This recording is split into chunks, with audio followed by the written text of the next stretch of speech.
মৰমৰ ছাত্ৰ ছাত্ৰীসকল, আজি আমি আলোচনা কৰিবলৈ লৈছোঁ অষ্টম শ্ৰেণীৰ বিজ্ঞান পাঠ্যপুথিৰ 4 নং পাঠ অৰ্থাৎ পদাৰ্থ, ধাতু আৰু অধাতুৰ বিষয়ে। তোমালোকৰ চৌপাশত বিভিন্ন ধৰণৰ পদাৰ্থ নিশ্চয় মন কৰিছা, হয়নে বাৰু? যেনে ধৰা লো, তাম, এলুমিনিয়াম, সোণ, ৰূপ, কয়লা, গন্ধক ইত্যাদি।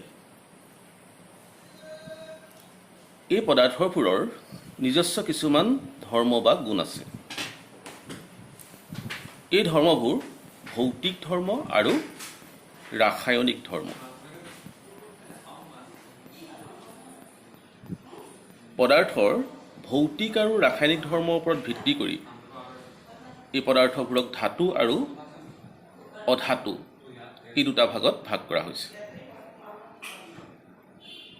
ইয়াৰ উপৰিও পদাৰ্থসমূহক আৰু এটা ভাগত ভাগ কৰা হয়, সেইটো হৈছে ধাতুকল্প।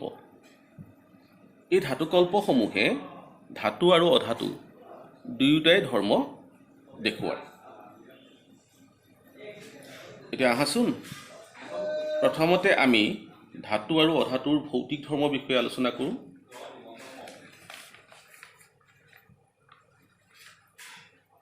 ধাতু আৰু অধাতুৰ ভৌতিক ধৰ্মবিলাক হ'ল খাদ সহনীয়তা, নমনীয়তা, কঠিনতা,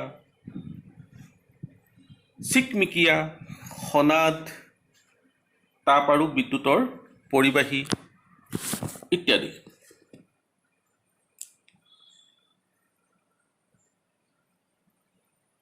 প্ৰথমতে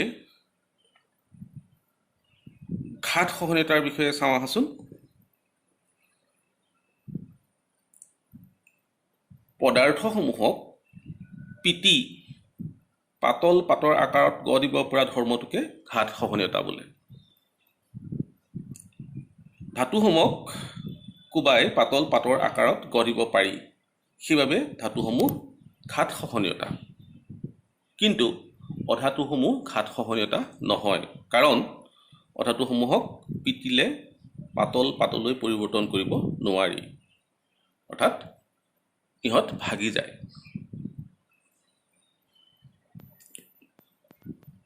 ইয়াৰ পিছতে নমনীয়তা। পদাৰ্থই যি ধৰ্মৰ বাবে ইয়াক টানি তাঁৰৰ নিচিনা কৰিব পাৰি বা তাঁৰৰ লৈ পৰিৱৰ্তন কৰিব পাৰি, তাকে নমনীয়তা বোলে। ধাতুসমূহক টানি তাঁৰলৈ পৰিৱৰ্তন কৰিব পাৰি, সেইবাবে ধাতুসমূহ নমনীয়তা। কিন্তু অধাতুসমূহ নমনীয়তা নহয়, কাৰণ অধাতুসমূহক টানি তাঁৰলৈ পৰিৱৰ্তন কৰিব নোৱাৰি, এইবিলাক ছিগি যায়। ইয়াৰ পিছত আহিলে কঠিনতা। সাধাৰণতে সাধাৰণ উষ্ণতাত প্ৰায়বোৰ ধাতু কঠিন অৱস্থাত থাকে, কিন্তু সাধাৰণ উষ্ণতাত জুলীয়া অৱস্থাত থকা একমাত্ৰ ধাতুটো হ'ল পাৰা। তাৰোপৰি ছডিয়াম আৰু পটাছিয়াম অতি কোমল ধাতু, ইহঁতক সাধাৰণ কটাৰীৰে কাটিব পাৰি।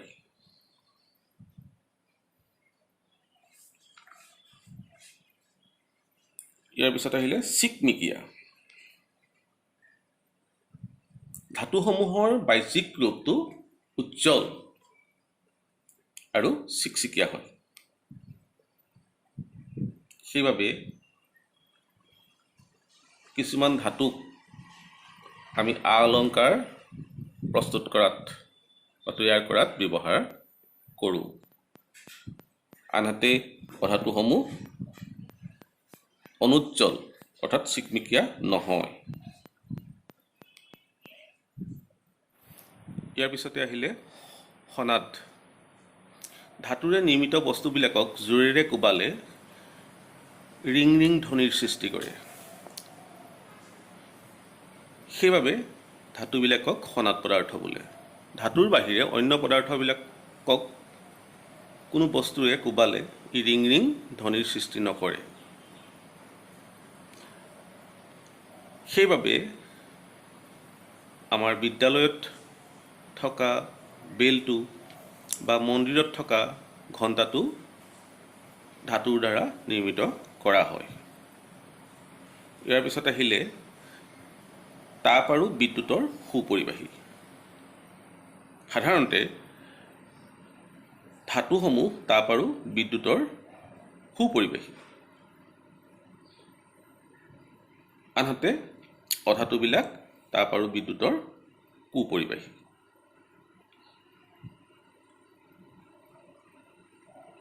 গতিকে আমি ধাতু আৰু অধাতুৰ ভৌতিক ধৰ্মসমূহ আলোচনা কৰিলোঁ। নিশ্চয় তোমালোকে অলপ হ'লেও ধাৰণা ল'ব পাৰিছা। ইয়াৰ পিছত আমি ধাতু আৰু অধাতুৰ ৰাসায়নিক ধৰ্মৰ বিষয়ে আলোচনা কৰোঁ আহাচোন।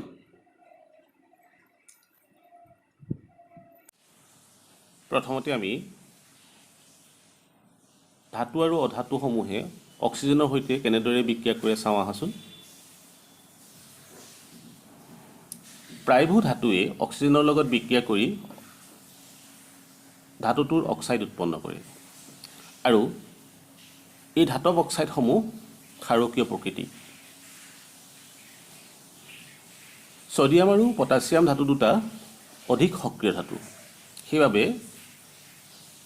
ছডিয়াম আৰু পটাছিয়ামে সাধাৰণ উষ্ণতাতে অক্সিজেনৰ সৈতে বিক্ৰিয়া কৰি ছডিয়াম অক্সাইড আৰু পটাছিয়াম অক্সাইড প্ৰস্তুত কৰে। কপাৰ তুলনামূলকভাৱে কম সক্ৰিয়। সেইবাবে কপাৰে অক্সিজেনৰ সৈতে লাহে লাহে বিক্ৰিয়া কৰে। আনহাতে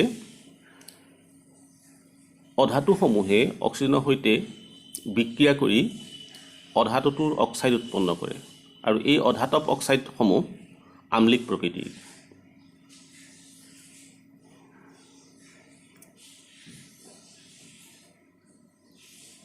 ছালফাৰে অক্সিজেনৰ সৈতে বিক্ৰিয়া কৰি ছালফাৰ ডাই অক্সাইড উৎপন্ন কৰে আৰু এই ছালফাৰ ডাই অক্সাইড পানীত দ্ৰৱীভূত কৰিলে ছালফিউৰাছ এচিড উৎপন্ন হয় আৰু এই ছালফিউৰাছ এচিড গতিকে ই আম্লিক প্ৰকৃতি হ'ব। ইয়াৰ পিছতে আহিলে পানীৰ লগত বিক্ৰিয়া। ধাতুসমূহৰ সক্ৰিয়তাৰ ওপৰত ভিত্তি কৰি পানীৰ লগত বিভিন্ন অৱস্থাত বিক্ৰিয়া কৰে। ছডিয়াম আৰু পটাছিয়াম অধিক সক্ৰিয় ধাতু। ইহঁতে বায়ু, অক্সিজেন আৰু পানীৰ সৈতে প্ৰবলভাৱে বিক্ৰিয়া কৰি প্ৰচুৰ পৰিমাণে তাপ উৎপন্ন কৰে। সেইবাবে ছডিয়াম আৰু পটাছিয়ামক কেৰাচিন তেলত ডুবাই ৰখা হয়। কেলছিয়াম তুলনামূলকভাৱে কম সক্ৰিয়। সেইবাবে কেলছিয়ামে গৰম পানীৰ লগতহে বিক্ৰিয়া কৰে। আইৰণে পানীৰ লগত লাহে লাহে বিক্ৰিয়া কৰে। চিলভাৰ, কপাৰ আৰু নিকেল ইহঁতি পানীৰ লগত বিক্ৰিয়া নকৰে। আনহাতে অধাতুবোৰে পানীৰ লগত বিক্ৰিয়া নকৰে, কিন্তু ইহঁত বায়ুত অধিক সক্ৰিয় হয়। ফছফৰাছ এবিধ অধিক সক্ৰিয় ধাতু। ফছফৰাছ বায়ুৰ সংস্পৰ্শলৈ আহিলে ই জ্বলি উঠে। সেইবাবে ফছফৰাছক বায়ুৰ সংস্পৰ্শলৈ অহাটো ৰোধ কৰিবলৈ ইয়াক পানীত ডুবাই ৰখা হয়।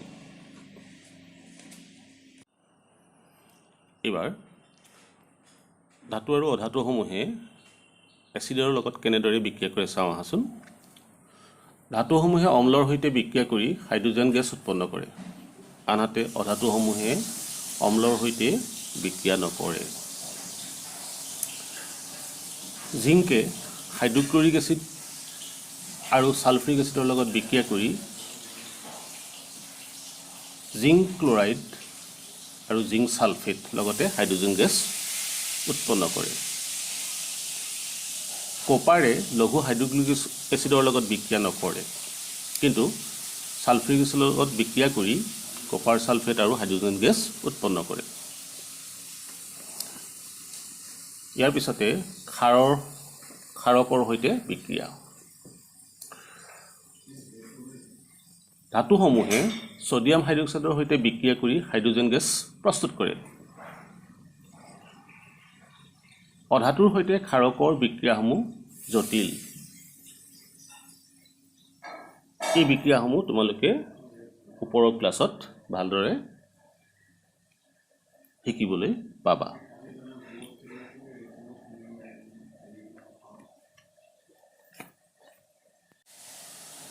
ইয়াৰ পিছতে অপসাৰণ বিক্ৰিয়া। অপসাৰণ বিক্ৰিয়া মানেনো কি? এটা অধিক সক্ৰিয় ধাতুৱে কম সক্ৰিয় ধাতুক অপসাৰিত কৰিব পাৰে, কিন্তু এটা কম সক্ৰিয় ধাতুৱে আন এটা অধিক সক্ৰিয় ধাতুক অপসাৰিত কৰিব নোৱাৰে। উদাহৰণস্বৰূপে কপাৰ ছালফেট আৰু জিংকৰ এই বিক্ৰিয়াটো চোৱাচোন। জিংক কি প্ৰস্তুত হৈছে? জিংক ছালফেট আৰু কপাৰ। এতিয়া ইয়াত জিংকে কপাৰ ছালফেটৰ দ্ৰৱৰ পৰা কপাৰ অপসাৰিত কৰিছে, কাৰণ জিংক কপাৰতকৈ বেছি সক্ৰিয়। সেইবাবে কপাৰ ছালফেটৰ দ্ৰৱৰ পৰা জিংকে কপাৰটো অপসাৰিত কৰিব পাৰিছে। আনহাতে চোৱাচোন, জিংক ছালফেটৰ লগত যদি কপাৰ আমি যোগ কৰোঁ, তেতিয়া কপাৰে জিংক ছালফেট দ্ৰৱৰ পৰা জিংক অপসাৰিত কৰিব নোৱাৰে, কাৰণ জিংকতকৈ কপাৰটো কম সক্ৰিয়। তেতিয়া আমি পাইছিলোঁ যে কম সক্ৰিয় ধাতুৱে আন এটা অধিক সক্ৰিয় ধাতুক অপসাৰিত কৰিব নোৱাৰে। ঠিক তেনেদৰে তামে আইৰণ ছালফেটৰ দ্ৰৱৰ পৰা আইৰণক অপসাৰিত কৰিব নোৱাৰে। আইৰণে জিংক ছালফেটৰ দ্ৰৱৰ পৰা জিংককো অপসাৰিত কৰিব নোৱাৰে, কাৰণ আইৰণ জিংকতকৈ কম সক্ৰিয়।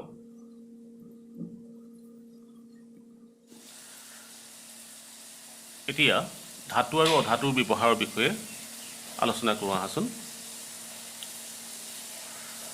আমি উশাহ নিশাহত ব্যৱহাৰ কৰা অক্সিজেন গেছ বিধো এবিধ অধাতু। উদ্ভিদৰ স্বীকৃতি বঢ়াবলৈ প্ৰয়োগ কৰা সাৰতো কিছুমান অধাতু থাকে, যেনে urea, super phosphate, muriate of potash ইত্যাদি। পানী বিশুদ্ধকৰণৰ বাবে ক্লৰিন ব্যৱহাৰ কৰা হয়। ফটকা প্ৰস্তুত কৰিবৰ বাবে ছালফাৰ ফছফৰাছ ব্যৱহাৰ কৰা হয়। কপাৰ, এলুমিনিয়াম আদি ধাতুসমূহ বিদ্যুৎ তাঁৰৰ লগতে বাচন বৰ্তন আদি তৈয়াৰ কৰিবলৈ ব্যৱহাৰ কৰা হয়। সোণ, ৰূপ, আ অলংকাৰ প্ৰস্তুত কৰিবলৈ ব্যৱহাৰ কৰা হয়। থাৰ্মোমিটাৰ, বেৰমিটাৰ আদিত পাৰা ব্যৱহাৰ কৰা হয়। নিমখ, খোৱা চৌদা, কাপোৰ ধোৱা চৌদা, ব্লিচিং পাউডাৰ আদিবোৰত ধাতুৰ যৌগ ব্যৱহাৰ কৰা হয়। সংকৰ ধাতু হৈছে দুটা বা তাতোধিক ধাতু বা ধাতু আৰু অধাতুৰ সমহত্ব মিশ্ৰ। যেনে ষ্টেইনলেছ ষ্টীল হৈছে আইৰণ, নিকেল, ক্ৰমিয়াম আৰু কাৰ্বনৰ মিশ্ৰ। আজিলৈ ক্লাছটো ইমানতে সামৰণি মাৰিছোঁ। নিশ্চয় তোমালোকে অলপ হ'লেও ক্লাছটোৰ পৰা ধাৰণা ল'ব পাৰিছা বুলি আশা কৰিছোঁ।